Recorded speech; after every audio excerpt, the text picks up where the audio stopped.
You know, there are those before and after stories in your life. So this is the story I have. I might say I was given a second chance in life.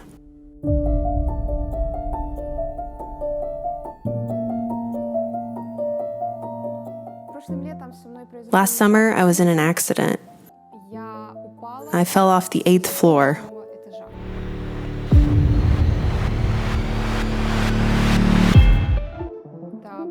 More than 24 meters. Somehow I survived. For me, it was an incredible miracle from God because there was this flower bed on the ground, and that's exactly where I landed. There weren't many people around.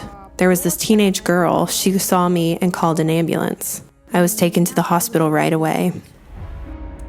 At the time, only my stepfather Oleg was with me in Kyiv, and he called to ask me something. When a policeman answered the call, he started looking for me. I canceled all of my appointments and I went to the site as fast as I could. There were 2 police cars. One of the policemen had Yulia's phone, and he told me she'd fallen. I didn't believe it. So I asked him, "Are you sure?" He said, "Yes, it's her." He gave me her first and last name. I asked again, "How do you know?" "Well, here's her phone and her passport." I had a hard time believing again, and he showed me the picture. Well, it was disturbing. That was it. A reverse countdown began. I asked him, "Where did they take her?" He said, "We don't know." "What do you mean?" The ambulance could go either there or there or there. I said to them, "Listen, I need to know." He said, "Then we'll keep you informed." An hour passed by. He took my statement. Nobody called me or anything. I said, "Listen, I know perfectly well. I'm a doctor. I know that time is of the essence for a person in such a condition." Nothing. He made a call, but nobody could tell him anything. I got back home and I found in the directory the ambulance services for the urgent cases. I dialed a number and I'm identified as a non-Kyiv resident since I live outside Kyiv. And I was connected to the suburban ambulance services. I said to them, No, I need the city services." "No, we don't have any city information," they said. Okay, but the time was passing. I got in the car and I went to Kyiv. Good thing it's not far. I stopped near the subway and started making calls again. I was either connected to the wrong service or nobody would answer. I began praying, rebuking, and crying out to God. After 35 attempts, I managed to get through. I got the address, and obviously, I went there right away, and so you get the idea. It all happened around 2 to 3 p.m., and I finally managed to get to the hospital at about 10 p.m. Triage, under the circumstances, would be to open the abdominal cavity and check for any internal bleeding. Internal bleeding is inevitable in this case when a person falls from such a height. Internal organs collapse, and so there's bleeding, and they have to drain the blood. But when they opened my abdomen, they saw that all my organs were unharmed, and there was no bleeding whatsoever. I immediately knew it was God. One of the obvious miracles was that none of her major organs were damaged. Her spleen, liver, kidneys, not even one hematoma. She didn't have any traumatic brain injury. She simply didn't, and her spine was intact. When a grown-up person falls from such a height, they can't survive. Children, maybe. They have more elastic bones. But still, they would sustain terrible injuries. And an adult could survive at the max if they fell from the 5th floor. If it's any higher, it's impossible to survive. When I woke up, I saw all of those metal things sticking out of my body that held my bones together so that I wouldn't fall apart. I was covered in scars. But during the time in the hospital, I had this feeling that the Lord lifted me above all those things. And then a series of God's supernatural interventions began. Even though everything was happening in the natural realm. I was prepared for surgery. It was very urgent because of the condition I was in. Unless they had proceeded with the surgery, things would have been much worse. But they told me there was another problem. My red blood cell count was very low. It should be 120. Mine was 70 or lower. The doctors said, well, that's it. So you're going to wait. We're going to raise your red blood cell count, which is, physiologically speaking, a hard thing to do because it takes weeks. One has to stick to a special diet to do certain things, and you take certain medication to accomplish this. They told me, well, buy pomegranate juice and drink it. We'll continue to monitor the red blood cell count. And then literally a day later, they did my blood work again, and the doctor ran into the room so amazed and said, "What did you do? How is that even possible?" I said, well, what was I doing? I was drinking the juice. I drink no more than a cup of juice. He said, your red blood cell count has normalized. I mean, hemoglobin levels can't just rise like that overnight. This is yet another of God's miracles that has happened. Her story is real testimony to the people who worked there, and everybody knew. I announced that we were believers and that we were going to act accordingly, and that she was being prayed for. Everybody who came knew that, and they saw it, and they were like, how can this be? Wow, look at this. First of all, she's alive. Second of all, she's recovering so fast. And then once the red blood cell count was restored, everything was fine. I had 2 surgeries, one to repair my leg and the other one to repair my ribs.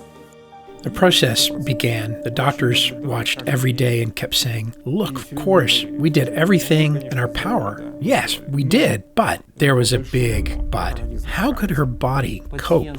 The patient was presented with multiple skeletal fractures after falling from the 8th floor. She had fractures on both hips in 2 places, a severe pelvic fracture, and multiple rib fractures. I believe they were on both sides. On the left side, they were fused and then fixed with plates and screws. At that time, the patient was then admitted in a critical condition. And then there was a very special period concerning, dare I say it, when God's intervention began.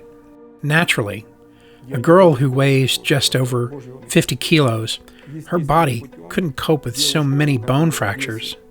You understand that it was necessary to fuse bones. Not only that, but also the body needed to grow new bone calluses. We're talking about 14 fractures. Some of them were quite serious. There are many factors at play, and you have to get proper nutrition as part of the treatment plan. It was God's hand at every stage. I had a clear understanding that He was near, and that was all I needed to know. And in everything that was happening, I knew He was near. When I was in the hospital, Rabbi came to visit, and he came to check on me, and he prayed for me. And it was an incredible support. He dispelled all my hesitations, all these thoughts, and he clearly said that now in the ward with you there are angels. And I said, well, what about the doctors? What if they messed up? He said, you don't have to worry about that at all, because God works through the doctors.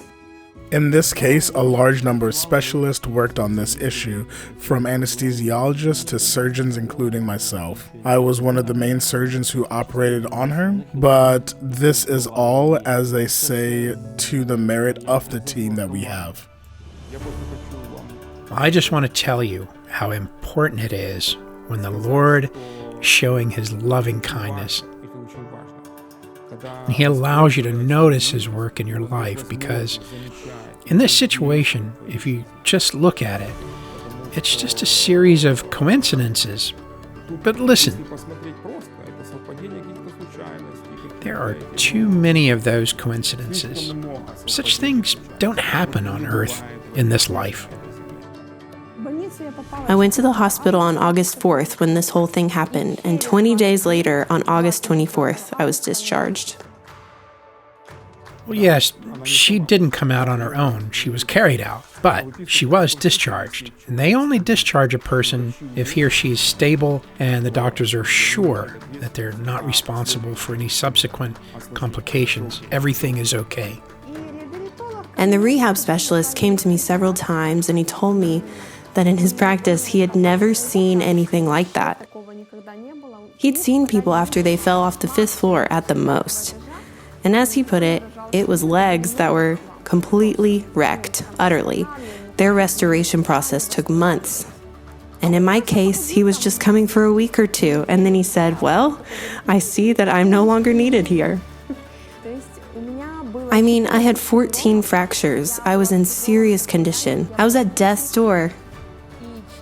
And after 2.5 months, I walked on my own.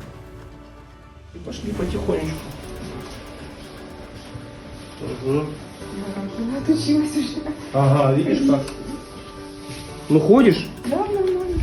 Ну знаешь, как в этом фильме? Встань и иди. И в фильме, и в жизни, да. Today, she has an absolutely active and healthy lifestyle. She has fully recovered and walks, and she even runs. When this whole thing happened, you could say that my whole life, all my plans, the personal concerns in my mind, and my perspective, it was all over. There. Right there by that house. I feel like the old Yulia is already dead. And now I just realize that at this point, my life doesn't belong to me anymore. That is, God wanted me to live. I truly appreciate every minute that I'm alive and that I'm completely healthy and restored right now. And in that whole situation, I saw my value in general as a human being and how much He loves me, how close He is and how much He wants me to live for Him. You know, there are those before and after stories in your life, so that's my story.